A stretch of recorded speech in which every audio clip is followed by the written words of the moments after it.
Déco dans le présent pour mieux construire l'avenir. La chronique d'Interentreprise avec Francette Florimond. Bonjour, j'espère que vous allez bien. Pour Aurélien Barraud, astrophysicien philosophe français, l'Occident va-t-il assumer ce rapport de domination que Trump met aujourd'hui à nu sans cachex?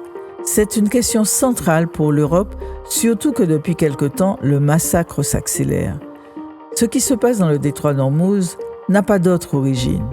Pour Aurélien Barraud, pour rompre avec ce cycle mortifère, surtout pour les plus faibles, il va falloir plus qu'une transition ou une révolution, mais une trahison. Il incite à se rappeler que tout ce qui est construit sous nos yeux n'est pas pérenne. Pourquoi ? Simplement parce qu'on ne peut pas dépenser durablement plus que ce que l'on a. Cette prédation à grande échelle a éradiqué en quelques années 2/3 des insectes, en quelques décennies 2/3 des mammifères sauvages, en quelques millénaires 2/3 des arbres, a créé un monde où l'eau de pluie est devenue impropre à la consommation, un monde où l'océan de plastique qui flotte dans la mer est 3 fois plus grand que la France. Je cite encore Aurélien Barraud, tant son propos est limpide. Quand bien même nous pourrions faire assez d'enfants pour compenser, les tuer, les massacrer, les exploser, les affamer. Quand bien même nous pourrions absorber le CO2 et maintenir la température dans un univers de béton et d'acier sans vie, sans grâce. Quand bien même nous pourrions aller coloniser une planète morne et sombre pour compenser les espaces devenus ici inhabitables. Quand bien même nous pourrions avoir la sensation de faire l'amour seul sur nos canapés grâce à des électrodes implantées dans nos cerveaux que les géants de latex sont en train d'inventer pour compenser l'assèchement des relations humaines.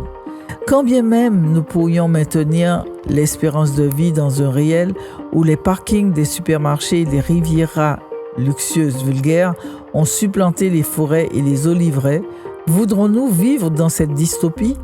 Quand bien même nous pourrions, par un coup de baguette magique, et c'est impossible, rendre le numérique et l'intelligence artificielle économes en énergie, voudrait-on que notre puissance de vie soit remplacée par une obéissance aveugle à des machines stupides et tyranniques ? Puisque tout le monde le sait, ces saloperies ne nous aident pas. Elles nous pourrissent.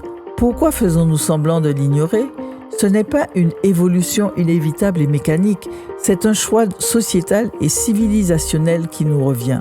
C'est un choix que nos prédécesseurs n'ont pas fait, ou en tout cas pas toujours, et que rien ne nous oblige à faire.